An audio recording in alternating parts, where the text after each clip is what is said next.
On December 10th, 1964, people in the northern San Francisco Bay Area woke to overcast skies and approaching rain. In Santa Rosa, it got up to 58 degrees that day, after an overnight low of 40 degrees. A winter storm was moving in from the Pacific. At the time, I was a 7th grader near Atlanta, Georgia, and it was just another typical day for me. I don't remember much about that time, except that I had just obtained a Gibson Sunburst guitar, which I was learning to play, and that I enjoyed going to the local theater to see the Japanese Godzilla movies, and that I had a crush on a cute brown-haired girl who sat in the front of my class. Otherwise, 1964 is a bit of a blur. Now that I think about it, I do recall listening to Bobby Vinton singing Mr. Lonely. I listened to it on my transistor radio, and I think I had the 45 RPM record too. Mr. Lonely was number 3 on the charts that month, and for a while it hit number 1. The number 2 song was the Beatles' I Feel Fine. Come See About Me by Diana Ross and the Supremes was number 1 on the charts. The night of December 10th, the Beach Boys made their first appearance on the TV show Shindig. They performed several of their new songs, including Little Saint Nick, Johnny Be Good, and Monster Mash. I love watching Shindig. It was so different from most everything else on TV at the time. The older crowd might have tuned in to either the Mike Douglas Show or the Jimmy Dean Show the night of December 10th. Mike's guests were Frankie Lane, Dolores Gray, Carl B. Smith, the author of Read and Succeed, ventriloquist Willie Tyler and his dummy Lester, and the Glenn Miller Band. The band performed Mac the Knife, Your Cheatin' Heart, and Hello Dolly. Jimmy's guests included Ferlin Husky, Teresa Brewer, and saxophonist Boots Randolph. On that same day, Dr. Martin Luther King gave his Nobel Peace Prize acceptance speech in Oslo, and General Khan and his ruling military junta prepared to dissolve the High National Council in South Vietnam. They enacted their coup 5 days later. That same year, the Viet Cong had taken control of much of the countryside, and the situation was deteriorating for the general's forces. Perhaps for that reason, the U.S. was finalizing Operation Barrel Roll, its secret war in Laos, which it began on December 14th and continued until 1973. By the end of December 1964, there were 23,310 American military personnel on the ground in Vietnam, and 203 Americans had been killed in combat operations that year. The numbers would increase dramatically the following year. Meanwhile, Long Beach oilman Clinton Petrie, age 48, landed his twin-engine Cessna 310 aircraft at the Nut Tree Airport in Vacaville for refueling. Petrie had departed Long Beach a few hours earlier, and he was headed for Santa Rosa, where he was scheduled to pick up a couple of potential investors and fly them back to Long Beach.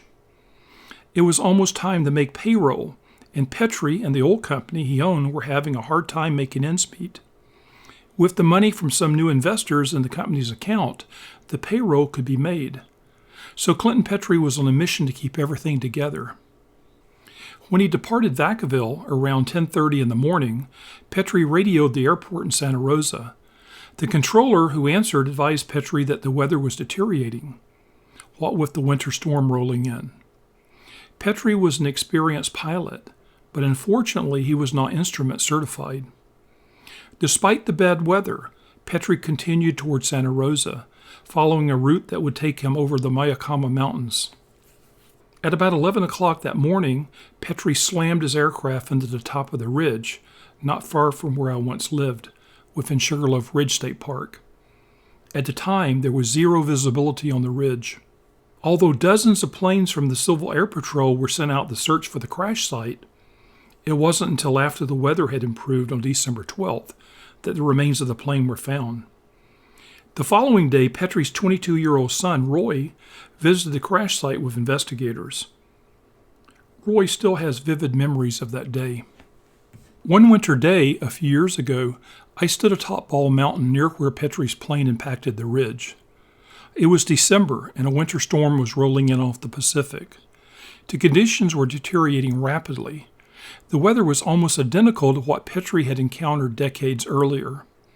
As the visibility dropped, quickly, towards zero, I wondered if I'd be able to see the narrow track well enough to drive the four-wheel drive Gator back down the mountain. It was getting late, and I was cold and hungry. I had little choice but to go. Hunger is a strong motivation. Petrie was hungry too, but in a much different way than me. He hungered for the funds necessary to keep his operations afloat.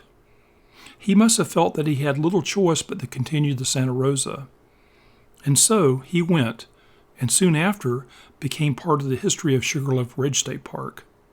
Clinton Petrie was born in 1916 in Monument, Colorado. He's buried there in the Monument Cemetery. At the time of his death, Petrie was survived by his girlfriend, Judith, his ex-wife, Virginia, and their 22-year-old son, Clinton R. Petrie. In the 1920 census, Clinton Petrie was shown as living in Colorado, but by the time of the 1930 census, he and his father had moved to Long Beach, California. That's where he grew up and lived for most of his life. As a young man, he worked in the oil fields in Southern California. Later in life, he went into the business for himself in the oil well drilling industry.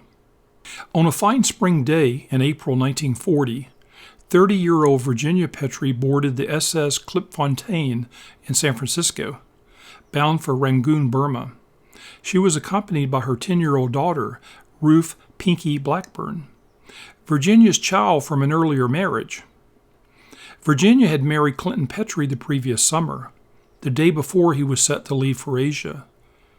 Virginia and Clinton had a quickie wedding in Tijuana, and then Clinton was off the very next day. He had taken a job with the Burma Oil Company and was required to work a 6-month-long probationary period in Burma before he could send for Virginia and Pinky. Clinton sailed from San Francisco to Hong Kong via Honolulu on the SS President Cleveland, departing San Francisco in April 1939. From Hong Kong, he made his way on to Rangoon. As for Virginia, she was born in 1909 in Akron, Ohio. When she was 18, Virginia married a man named Blackburn. He was the owner of the local drugstore. They had a child together, a girl they named Loa Ruth, but known to her friends and family as Pinky. A few years later, Virginia and Blackburn were divorced, and Virginia took Pinky to live in California. Once in California, Virginia became an accomplished musician and a singer on the radio and with the big bands in Hollywood. She also played the supper clubs in Southern California. Virginia had been introduced to Clinton in 1938 by a cook at one of those clubs. Clinton was enamored with Virginia from the start, and he pursued her around the state. Virginia finally agreed to marry him after learning that he was bound for Asia. She had long dreamed of seeing that part of the world, and thus it was in this excitement that she boarded the SS Klipfontein and sailed out of San Francisco Bay, with little Pinky in tow. The Klipfontein was a freighter capable of holding 200 first and second class passengers, in addition to freight. It had been built in 1939 and chartered to the Java Pacific Line. Virginia chose to travel by freighter in order to visit more ports of call. The Klipfontein carried her to Honolulu, the Philippines, Bali, Batavia, Surabaya, Singapore, and finally Rangoon. In May, while the Klipfontein was between Manila and the Dutch East Indies, Virginia overheard the Dutch officers talking nervously and some crying. They were huddled around the ship's radio and just had received news that Holland had been overrun by German military forces. According to Virginia, the officers argued among themselves about what to do. Some of them wanted to dump the passengers in the Dutch East Indies, or otherwise return to Manila and drop them off there. Instead, they chose to stick to the original plan and continued to Rangoon with all the ship's passengers. 2 years later, with the Japanese Imperial Army overrunning Burma, Virginia and Clinton fled to Bombay, now known as Mumbai, and awaited evacuation to the U.S. At the time, India was embroiled in political dissent and Mahatma Gandhi was calling for the country's independence from British control. After weeks of waiting, Clinton, Virginia, and Pinky managed to leave India aboard the USAT Brazil.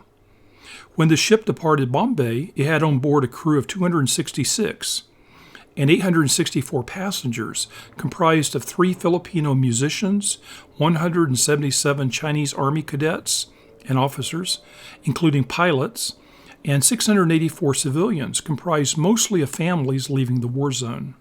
Interestingly, Gregory Pappy Boynton of the Flying Tigers and U.S. Marine Corps Black Sheep Squadron fame was one of those passengers. Boynton, who would later win the Congressional Medal of Honor for his wartime exploits in the South Pacific, was returning to the U.S. in order to join the active service. Also aboard the Brazil were the survivors of the SS Washingtonian, an unarmed American merchant vessel that had been torpedoed in the Indian Ocean the month before. From Bombay, the Brazil sailed to Cape Town, South Africa, where it picked up an additional 47 passengers, and then to Bermuda, where it picked up 252 construction workers before arriving in New York on July 13, 1942. As the Brazil departed Bombay, it was stalked by Japanese submarines, one of which managed to sink the ship immediately behind the Brazil. As was true throughout its long service, though, the Brazil delivered its frightened passengers safely to their ports of destination. The Brazil has a story just as interesting as those of its passengers. The ship began service as the SS Virginia in 1928 as part of the Panama Pacific Line. The Virginia was renamed the Brazil in 1937. On December 6, 1941, the SS Brazil sailed out of Honolulu at 8 a.m., the last ship to leave the U.S. before Pearl Harbor was bombed. From Hawaii, the Brazil sailed to New York, and then on to the South Atlantic with passengers on vacation. In 1942, the SS Brazil became a U.S. Army transport ship for the War Shipping Administration. On March 19, 1942, the USAT Brazil sailed from Charleston, South Carolina, with 4,000 U.S. troops from various Army units bound for Karachi, India. It arrived in Karachi on May 12th, 2 months before departing for New York with Clinton Petrie and Pappy Boynton. On November 16, 1942, the Brazil left Oran, French Algeria for Newport News, Virginia, transporting 4 officers and 40 enlisted men from a German U-boat. Following the war's end, the Brazil was sent to the shipyards in New York to be reconverted to a luxury ocean liner. The Maritime Commission turned the operation of the Brazil over to the Moore-McCormick lines in August 1946. During the war, the Brazil had transported an estimated 150,000 troops into harm's way, with only a few minor mishaps.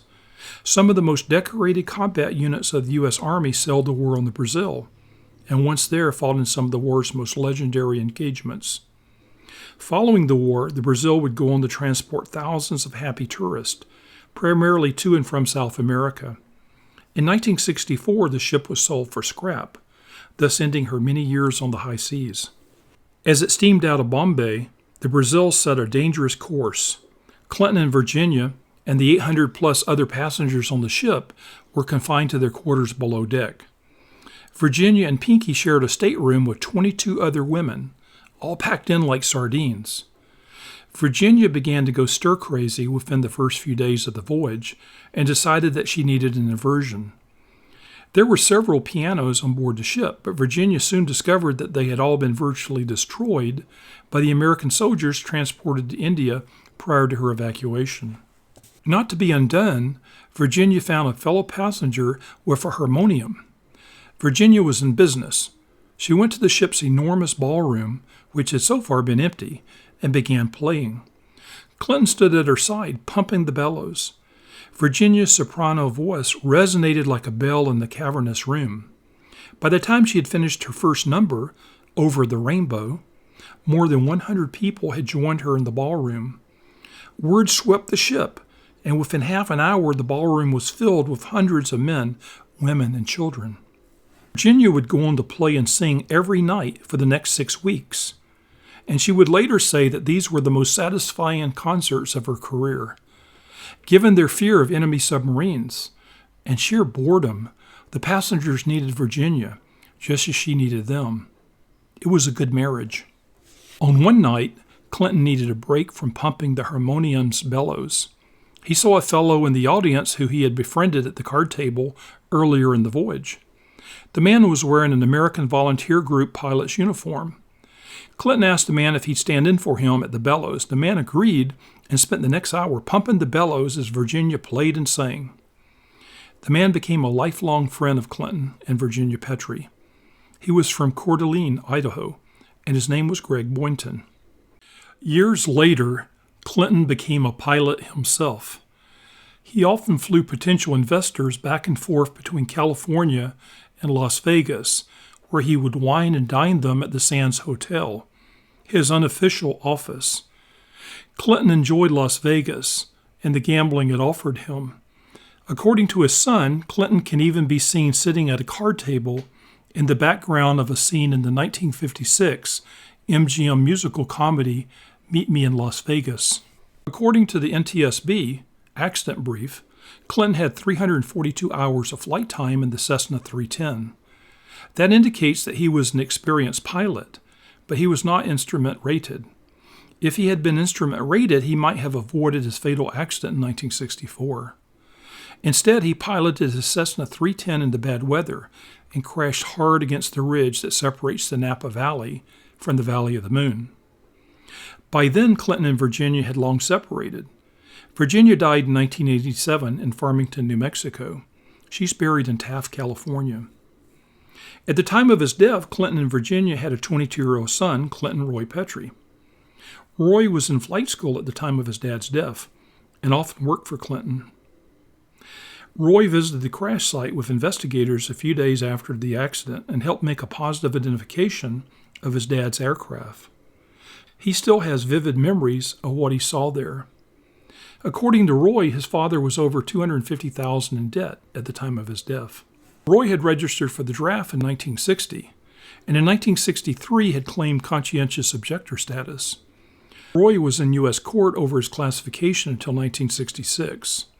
In the court documents, he cited his dad's death as a reason why he couldn't afford to be drafted at the time. Clinton Roy Petrie is also known as Captain Bob. He writes under a pen name, Roy McShane. McShane is his father's mother's maiden name.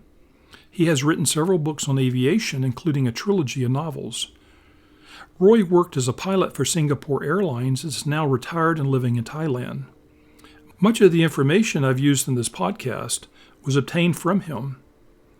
These family insights help to complete the picture that is offered by the various bits and pieces of a wrecked aircraft, still perched precariously on the ridge.